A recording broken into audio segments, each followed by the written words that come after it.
Hello, and welcome to Out of My Mind TV. We're your hosts, Najee Smith, Elizabeth Beck, Courtney Kubiak, and Rachel Chase. Thank you for joining us today. Oh!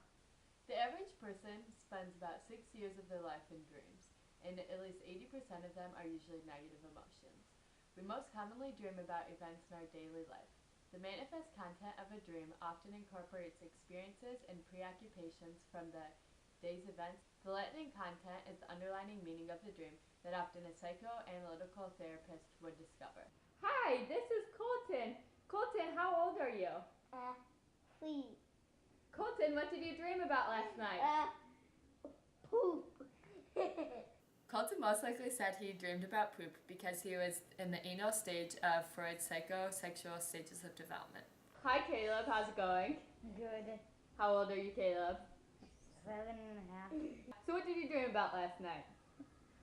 Nothing. Nothing? Did you know everybody dreams about stuff? You just don't always remember it. Caleb probably did not remember his dream because he was not woken up during the REM stage of sleep or soon after. How old are you, Vanessa? 10. And what did you dream about last night? Red Robin and cupcakes. Did you go to Red Robin yesterday or something? Oh, yeah. Did you have cupcakes or something? Totally. So it sounds like you were just processing your day and what it was about, right? Yeah. Sounds very similar to the information processing theory of dreams. Vanessa proved the information processing theory of dreams because she dreamed mainly about what her day was about. Rachel, do you remember getting sprayed with water during the night? No. Did you dream about anything last night? Yes. Do you remember what you dreamed about? Being at a waterfall. Oh, okay. Thank you very much, Rachel. Since Rachel dreamed about a waterfall after being sprayed with water, she proved that environmental factors have a great influence on what one dreams about. Some people experience hearing loss from having their music too loud. However, there are other reasons as well.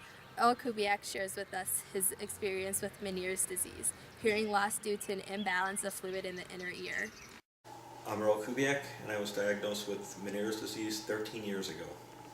Meniere's disease is really, some of the main symptoms are debilitating vertigo, where you cannot walk even because you're so dizzy. Also tinnitus, which is a ringing in the ears that makes it so that you really can't hear anything other than a ringing in your ears. The first time I really knew I had Meniere's disease was prior to a doctor's diagnosis, was when I was flying for work.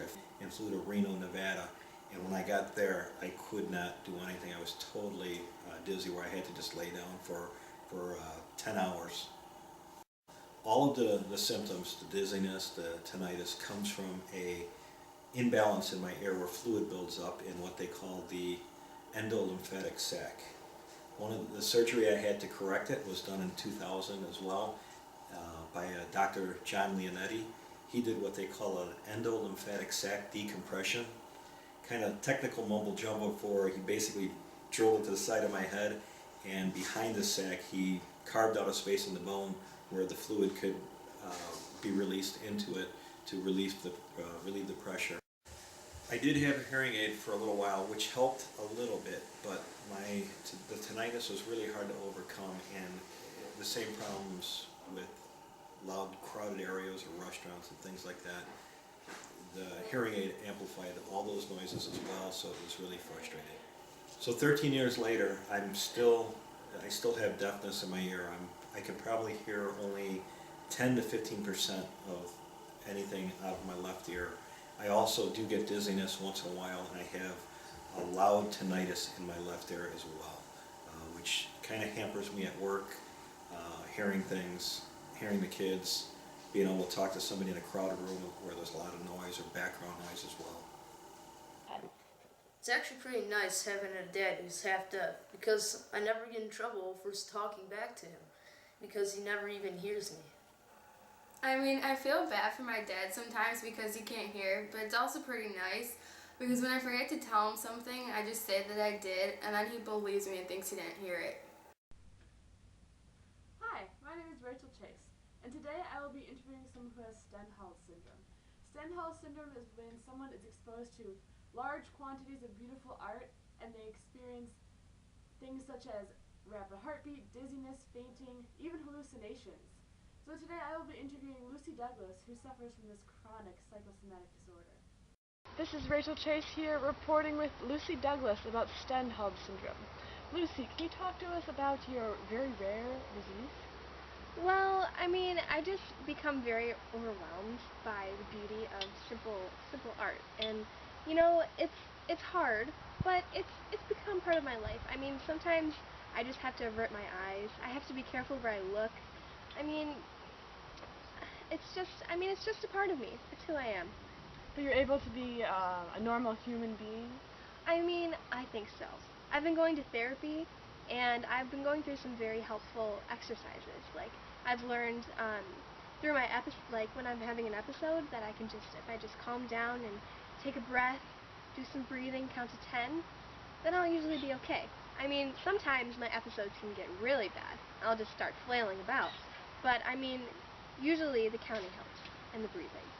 Do you have support from your family through all these tough times? So much support.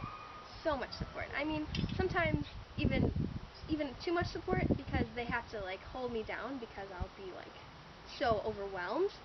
But they're so helpful about my disease.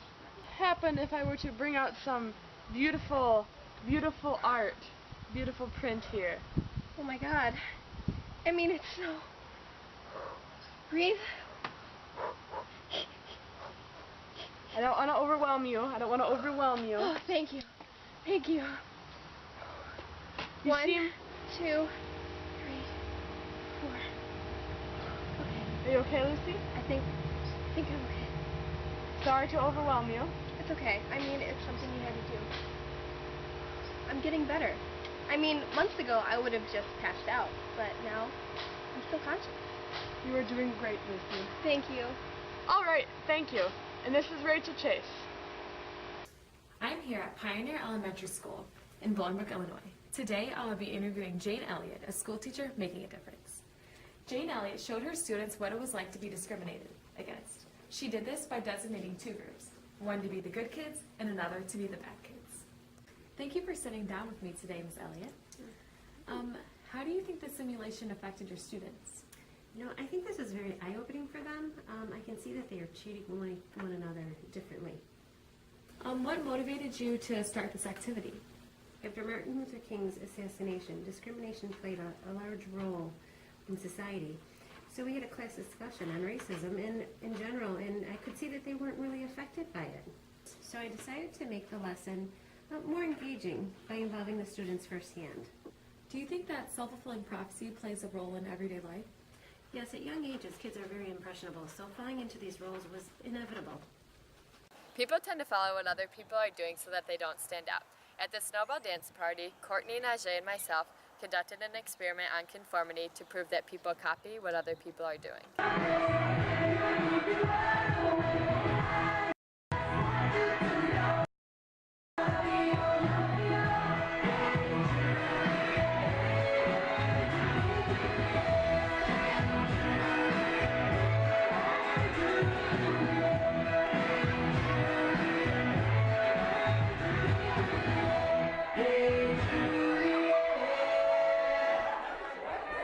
Najee and Courtney look into why people decided to sit down. Hi, this is Najee Smith here with Nate Class. Were you at the dance party at Snowball? Yes, I was. Did you sit down with everyone? Yes, I did. Why'd you sit down? I felt that I am a very weird and awkward person, so I decided that it would be fun to sit down with everybody else and be awkward like everybody else was. Okay, all right. I heard you at the Snowball dance party last night. What made you join in when everybody decided to sit down? I felt like there was a little pressure going on there, and like I felt awkward if I didn't sit down, so I kind of just joined. Thank you. Everyone who did not sit down refused to be interviewed. This is probably because they already were embarrassed because they stood out before at the dance party. Thank you for tuning in for this week's edition of Out of My Mind TV. And be sure to tune in next week when we interview Amanda Bynes. I'm out of my mind, out of my mind, I'm out of my